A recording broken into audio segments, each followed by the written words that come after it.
Doom was a revolutionary innovation in the first-person shooter genre. Where there are innovators, there are copycats and clones.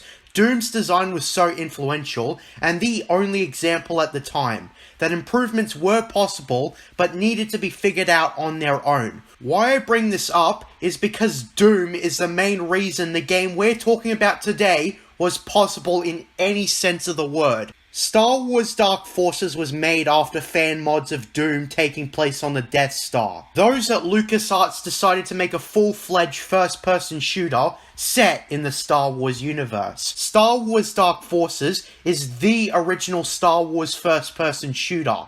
Before Republic Commando, this was the first pure FPS game. No third person, just the game from the perspective of the character. Since it will probably come up, my simplified thoughts on Doom is that it's fun but dated. It was the second piece of bedrock after Wolfenstein 3D, and there was a lot to be decided. After all, Doom Guy didn't even jump. Dark Forces was released for DOS in 1995, with a PlayStation 1 port coming later down the line. Dark Forces is not as accessible today because of its age. It's something modern players can't really grasp unless they go retro. Hell, the first time I beat this game was recording the footage for this game beginning to end. If you want to know why, I'll explain as the review goes on. After seeing the resurgence of Wolfenstein and Doom especially, I yearn for a remake, akin to what they're doing with Knights of the Old Republic. Obviously, I think it would probably have to be closer to modern Wolfenstein than modern Doom, because the thought of Kyle Katarn ripping open a stormtrooper's skull is both hilarious yet improper. Modern Wolfenstein would be better suited to a remake design-wise. Speaking of, Kyle Katarn is a household name in the expanded universe. While he's just the player character in Dark Forces, his very creation was influential as the future of the character is celebrated today. Originally they were going to just have Luke Skywalker, but their decision to make a new protagonist, I feel like, improved the game based on what little story there was. The story is not a huge focus of the game. It's the basic what we're doing and why kind of story. The game is pretty lacking in the cutscenes. To my recollection, there's 5 or 6 cutscenes with characters talking. It's not the game's fault. Example of good video game stories were limited at the time, and they didn't need a groundbreaking story. To the game's credit, there actually is a story. We know why we're doing stuff. Unlike Doom, where it just drops you into the game with no context. With all that out of the way, let's get into the game's flesh and bones. I played this game on Steam, and tried my hardest to organically play the game. I was sometimes forced to look stuff up, but we'll save that for a better time. First off, the first level takes place before A New Hope. What we're doing in the first level was always funny to me because it contrasts Rogue One heavily. We're stealing the Death Star plans, but we didn't need an army to take those plans by force. Instead, we are the army. A one-man army to be exact. Kyle Katarn is stated in the title crawl as being an Imperial defector, and he was so cool, he didn't even need to be fully equipped when preparing for the mission. Like, they wanted the player to start off with a crappy pistol, like in Wolfenstein or Doom, but that's not the point. Ironically, the Briar Blaster pistol, Katarn's iconic weapon, is more useful and has more of a punch than the pistol in Doom. That's the first positive. The gunplay is excellent. All weapons have a unique use to them. In the opening level, we only get the Briar Blaster pistol and the E11. I suppose the theft of the Death Star plans isn't as dramatic as Rogue One, and Scarif certainly made for a more appealing in-universe location than just a generic-looking Imperial base in the middle of nowhere. But stealing the plans comes across as Kyle Katarn being a full-on Psycho Rambo, murdering every Imperial in sight, and taking those plans by force. Honestly, who needs the Virgin Rogue One crew when we have the Chad Kyle Katarn? He can steal the plans without blinking and make it out alive at that. An additional thing I wanted to talk about is that the Death Star plans being stolen is a common trope in Star Wars video games, and each is different from the last, but Empire at War contextualized it as there are fragments of the plans being stolen at the same time, and in Dark Forces' case, they call it Operation Skyhook Phase 2, meaning that there was a Phase 1. That could have been any other of the games in action, like Battlefront 2 for example. Explaining it like that, they can get away with stealing the Death Star plans multiple times without there being continuity errors. The only thing they need to do now is connect every version of the plans being stolen into one, and form a collected narrative, which they're yet to do. Anyways, the level is short but sweet, navigation is easy, and again, the gunplay is satisfying. A huge improvement over Doom, which also had impressive gunplay. Even though we only have 2 weapons in the first level, both of them manage to be different. The Briar Blaster pistol is a precision weapon with a slower fire rate, while the E11 is the opposite. In Doom, the pistol is a last resort weapon in the late game if you run out of ammo. In this game, they managed to make it a useful weapon I used often, because as a precision weapon that harms weaker enemies, you also need to save up ammo, and the Briar Blaster pistol with a slower fire rate does the trick. It's not always a good idea to use the E11 simply because missing is a waste of ammo. Like in Doom, there's no reload, but instead managing your ammo is the caveat to being a Psycho Rambo. With that being said, the stealing of the Death Star plans was more of a prologue, as our actions caused the rebellion to destroy the Death Star. But as the rebellion celebrates the victory, a new sinister plot is set in motion by the Empire. Or at least that's how the narrator describes it. This is where we meet the main antagonist. Vader greets General Rom Mock, a decorated Imperial higher-up, who has worked on a new unit for the Empire, the Dark Trooper. Yep, the Mandalorian certainly has a lot to answer for ripping off this part of the expanded universe. I've said previously that the Mandalorian feels like a video game, and how appropriate, given the Dark Trooper literally originates from a Wolfenstein/Doom inspired shooter. Dark Troopers in the Mandalorian were just crappy obstacles, meant to sell toys. Dark Troopers are the sorts of units better suited to video games. Vader and General Mock have an admirable respect for one another, and Mock is confident that the Dark Trooper can see to the end of the rebellion. He says that they will destroy the rebellion just as they did the Jedi Knights. So he launches the Dark Troopers on a rebel base. Afterwards, Kyle is summoned by the rebel fleet and Mon Mothma, and she informs him on insight provided by Crix Madine, a minor character from Return of the Jedi, who is seeking to defect to the Alliance because the Empire is evil and should die. Kyle hears a distress message from Amon Calamari, which is really just ripped from Akbar in Return of the Jedi, but the point is, Katarn seems to notice unusual sounds during the recording, which is then revealed to be the Dark Trooper. A new trooper that can destroy rebel bases. Impressions on this is pretty good. Despite the minimal story, the game does a good job about making the Dark Troopers look like a good threat based on the cutscenes alone. Mon Mothma tells us that rebel staff, as well as many unnamed innocent people, were killed. And that does feel kinda cheap, because it's, the Empire's evil for indiscriminately killing. Which is whatever. Katarn, of course, being the badass that he is, agrees to stop the Dark Trooper program, requesting Jan Ors to brief him on missions from now on out.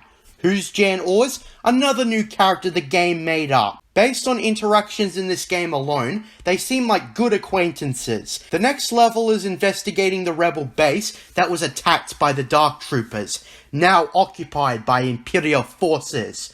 So the next level commences. Going into the level, it's pretty good. There's even a new factor at play, lighting. You'll be in the dark since the power's shut off, and so you'll need to illuminate the light somehow. It takes some time to reactivate the power. So until then, you'll probably get ambushed by stormtroopers and the like. The atmosphere in level 2 is quite immersive. In fact, all the levels feel different in their own way. Strolling around the level, you'll notice skeletal corpses of deceased rebels all over.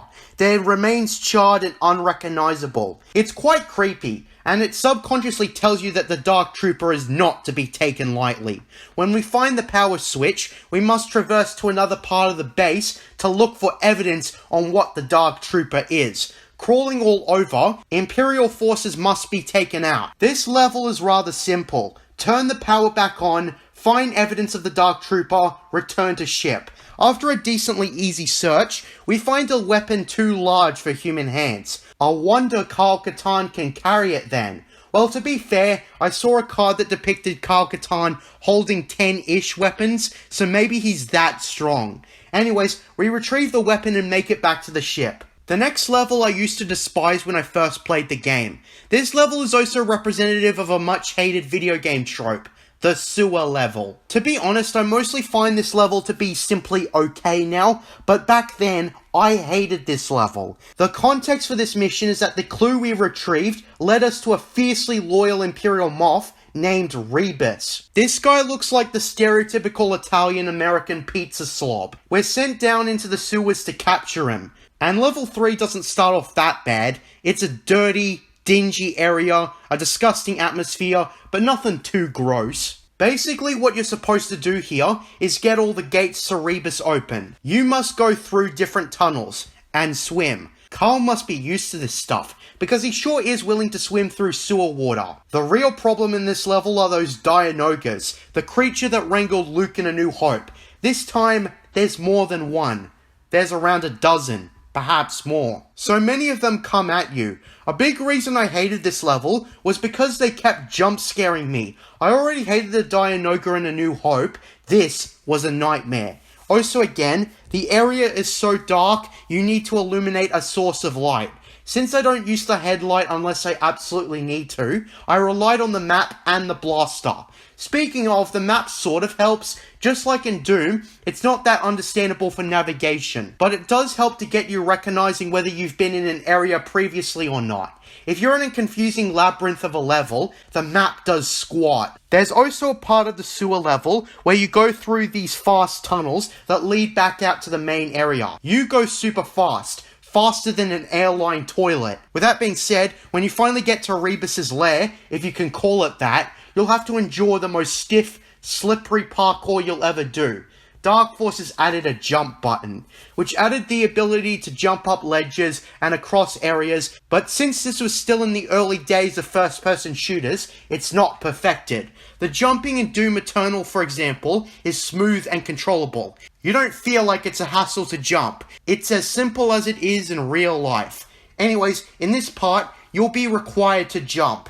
Man, is this stuff done so much better in the sequel. I'd also like to mention there's a fast and slow run toggle in the caps lock button. Neither is suited perfectly for everything, and I tend to switch whenever I do parkour. Too fast and you'll slip off. Too slow and you won't make the jump. In each level, you are given a minimum of 3 lives. Making incorrect jumps on deep chasms is very costly. I appreciate that Fallen Order just takes a bit of health away, and that's it. Dark Forces is not so forgiving. You also get a semi-checkpoint of sorts when you respawn after dying. Of course, lose all your lives, and you're doing everything all over again. Focusing back on the level, you need to take out new enemies like Grants that punch you in close range and throw grenades in far range. Thermal detonators aren't a joke. I can see why everyone took them seriously when Leia pulled one out in Return of the Jedi. Anyhow, we also get torture droids, which are easy to take out. They're mostly sort of like an annoying pest sort of enemy, like the Sentinels in Halo. Rebus set a bunch of traps, not enough to deter Kyle though, and we see this dude as a still image. He's smiling, sitting, and holding a pretty sweet looking rifle. I want it. Too bad though. On the upside, Rebus doesn't move, so he can't attack us. We also don't have to drag him back. We can just end the mission here. The briefing for the next mission has Rebus reveal that there's a testing facility on Fest, a super random planet, that I believe was also in Rogue Squadron, and aside from its appearance in retro games, it's notable for only one other thing. It's Cassian Andor's homeworld.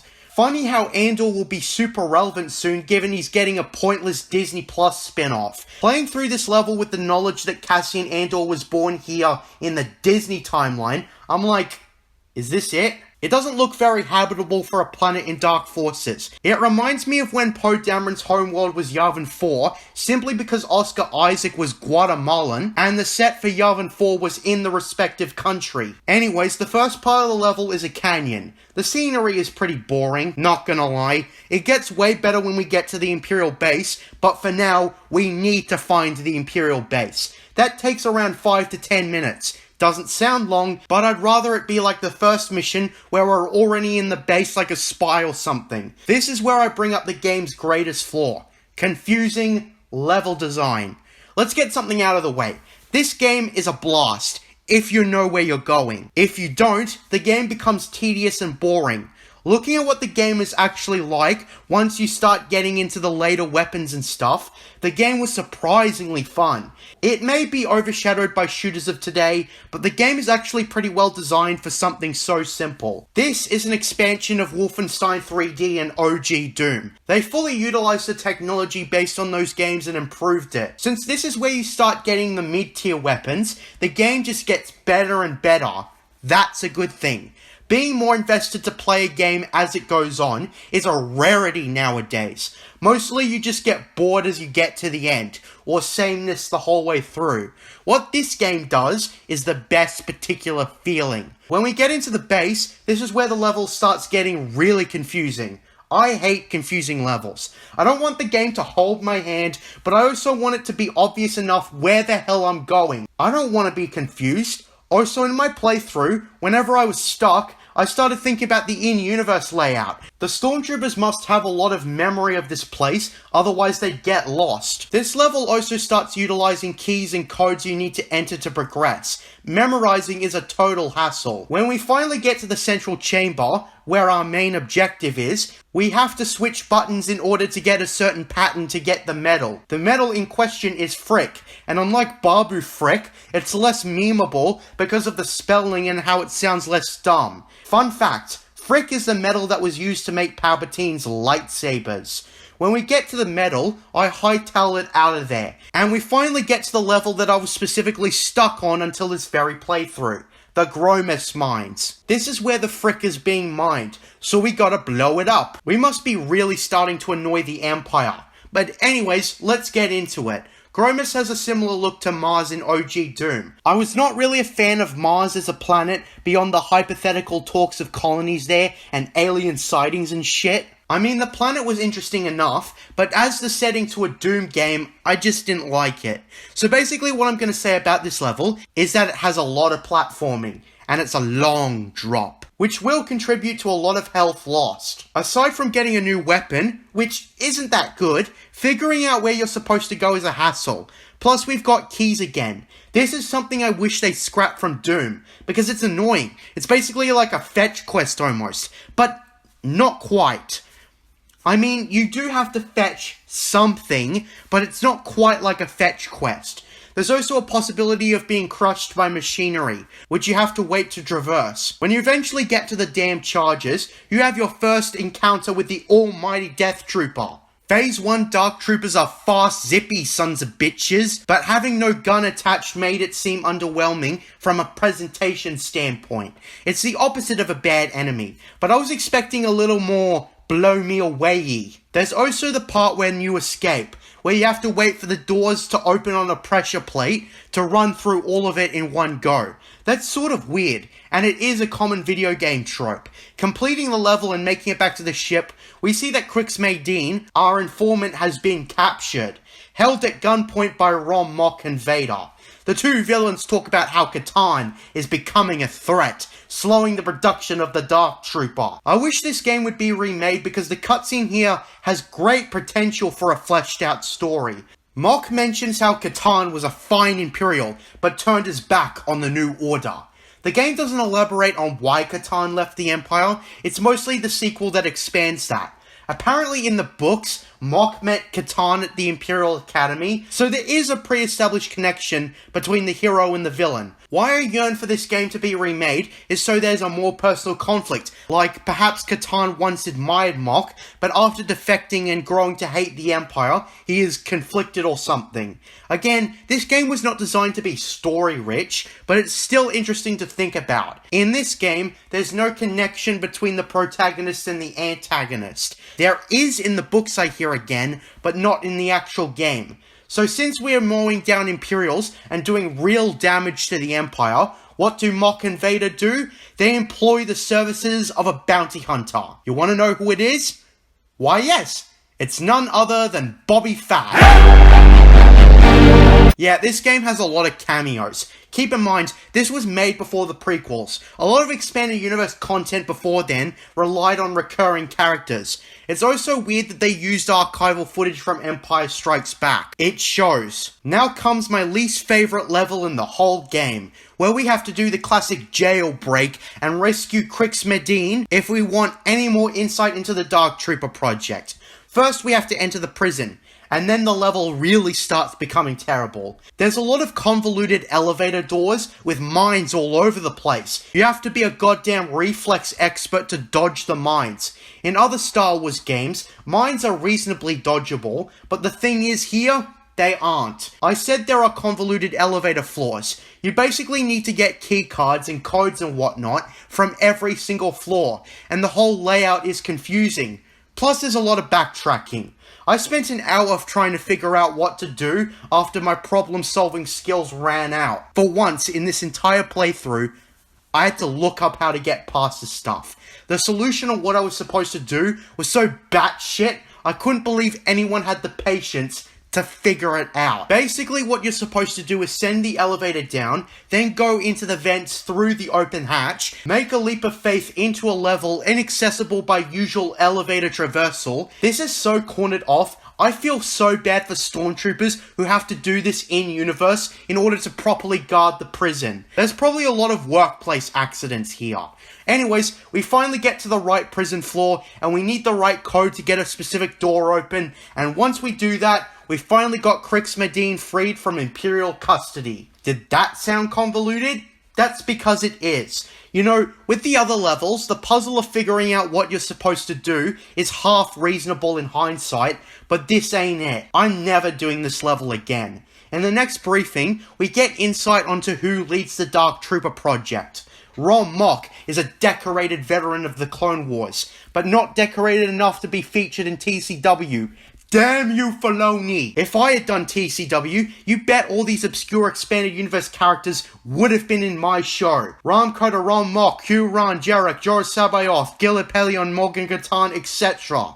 If they existed, I'm including them. Anyways, we're supposed to place a tracking device on a smuggling ship in order to track down where Mock's ship, the Arkhammer, is. So with that being said, let's do this. This is where I start having an easier time with the game. I'm getting more and more weapons. Although the level is familiar in layout, it is reasonably completable. You've got a lot of gangster enemies like the Gran and Gamorreans, who as long as you shoot at them, they'll be pushed back and you'll be fine. There's a lot of crates, and eventually you'll come across scenery that looks like the Tantive 4 in A New Hope. This area gives off a nostalgic feeling, honestly. It's quite soothing. We've also got enemies in the urinals doing stuff. Man, what a bizarre Easter egg. There was one part where, since I couldn't directly look up and shoot, and jumping and shooting wouldn't help, I was forced to use grenades to progress. And if I didn't have any grenades, I would have been permanently stuck. Also, you need quite an accurate throw. You sort of need to time grenades in order for their effectiveness and range.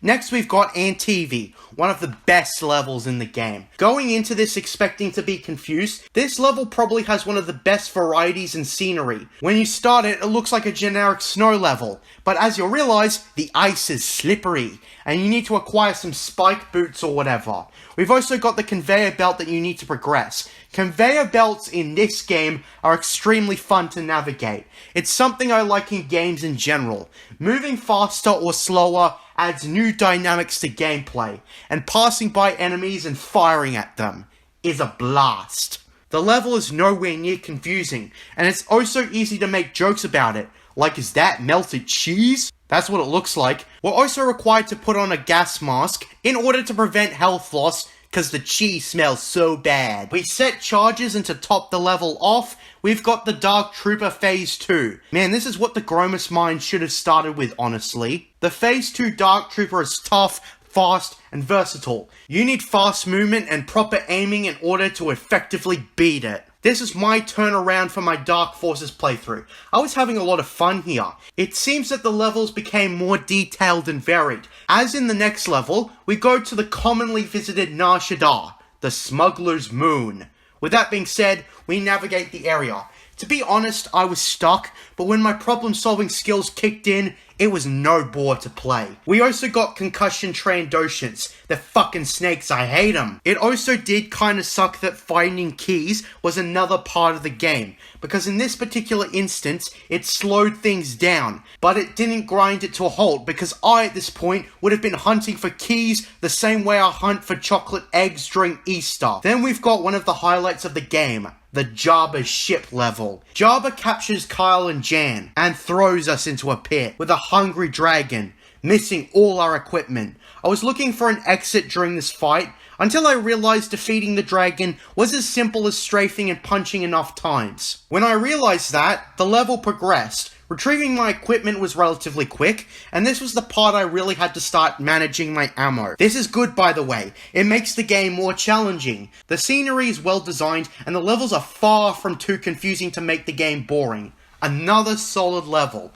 Our objective is to find Jan, and in this level we've got lots of mines and Grands who throw grenades. Those both require great reflexes, and the ship is semi-cramped, so it makes the whole thing fair but challenging. We also need to collect an Imperial navigation device that Jabba possesses. In order to figure out where the Arc Hammer is, we need to go to the heart of the Empire, Coruscant. Since this was before the Phantom Menace, Coruscant still looks weird, but it's the unique style I actually really like. This level is also a blast to play, infiltrating to the tops of the highest levels of the Imperial capital, mowing down all types of enemies. They really do not hold back here. Basically what I'm doing here is making a way to a central vault where I was able to decrypt the navigation device. Then comes the only caveat in the whole level, the super convoluted, confusing vault puzzle. Basically, we need to get certain doors open to enter the vault. This one relies on very good memory on where open doors are, and making your way into the vault, this is pretty frustrating, but I suppose I know why the Empire designed it like this. One of my greatest triumphs in this game was figuring out the puzzle without looking it up on the internet. That remains my proudest moment while playing this game. Then it's all the way back to the start of the level, and ambush! Bobby Fett shows up and sprays missiles and blasts of fire at you. You wish you could have his jetpack, but that's an item for another game. Basically what I did is strafe and fire endless bullets until Bobby Fett collapsed under his own weight. All hail Kyle Katarn. Now we're in the climax of the game. First we need to infiltrate a fuel station and sneak aboard a cargo ship headed for the Executor. The fuel station has sort of a confusing layout, but it's perfectly reasonable to figure out what you're supposed to do. There's a lot of explosive barrels, so that's stuff you gotta avoid. And the stormtroopers now start to overwhelm you, so you now gotta stay one step ahead of them. You will start running out of lives. Thankfully I never ran out completely in my playthrough, and the game is hard enough on easy. Then comes the Executor. An interesting idea that I had that wasn't used in the game is what if Vader could be randomly encountered in this level and you had to do everything to avoid him? It's an interesting idea that could have been in the game, but the level we get is short but sweet. We make our way to the Arc Hammer so we can finally destroy it and put down the Dark Troopers for good. Since the level is short, there's not much I have to say about it. Then we've got the final level. To be honest, I never thought I'd complete this game, but doing YouTube motivates you to do a lot of things, doesn't it? Since we need to set charges to the Arc Hammer, we mowed down all Imperials in sight. Surprisingly, they didn't spam Dark Troopers, which I guess maybe there's more in higher difficulties. I've been told there is. The game is still challenging at the end. After setting all the charges, we come to terms with the final boss, Rom Mok as the Phase 3 Dark Trooper. I used my best weapon, the plasma cannon, to run him into the ground. Then I took an Imperial shuttle and hightailed the fuck out of there. We see Vader disappointed at the rebellion's victory, and we get the classic celebratory ending, with Kyle Katarn getting a Medal of Honor and flying out in his ship to the stars until his next big adventure. And that was Star Wars Dark Forces. At first I thought this game was going to be way too dated for me to play and enjoy for my full walkthrough, and while it has its cracks, it's still a good game. The graphics are actually pretty good and faithful to the look of Star Wars, mostly the original trilogy, but hey, this is set during the original trilogy. Kyle Katarn may not yet be a household name, but they certainly made him the mirror Doom guy within the context of this game. Dark Forces may be lacking a multiplayer mode, but the campaign, it seems like they totally would have been worth the price back then. The game is around 6 hours long on average, forgetting navigation and stuff. That's not long by any stretch, but for a game in the 90s, that's sizable enough. Computers in the 90s were primitive to today. The game has minor flaws like bad parkour and mostly useless equipment, but this was the definitive first-person shooter in the Star Wars franchise before Republic Commando took its place. Obviously, Republic Commando is way more accessible, but I wouldn't discount the well-designed spin on 90s FPS games in Dark Forces. The game had a bare-bones story, but it had a story and context for what you were doing. It took advantage of Doom's leap forward and further improved the game. It's not a Doom ripoff with a Star Wars skin. The enemies are different, the engine has been upgraded and modified, and there's many innovations that make it stand apart. Honestly, Dark Forces was a completely fulfilling experience. I totally recommend this if you're suited to 90s FPS games, but if you're not that kind of gamer, it might be hard to get used to. Dark Forces overall gets an 8.3 out of 10 for what it's worth. It's old, it's less accessible, but a good game shines through all that. I'm fully satisfied that I finally beat this game. I'm JJ Plagiarisms, and until next time, what are stories about mystery boxes? We found you hiding, we found you lying, choking on the dirt and sand. Your former glories and all your stories, dragged and washed with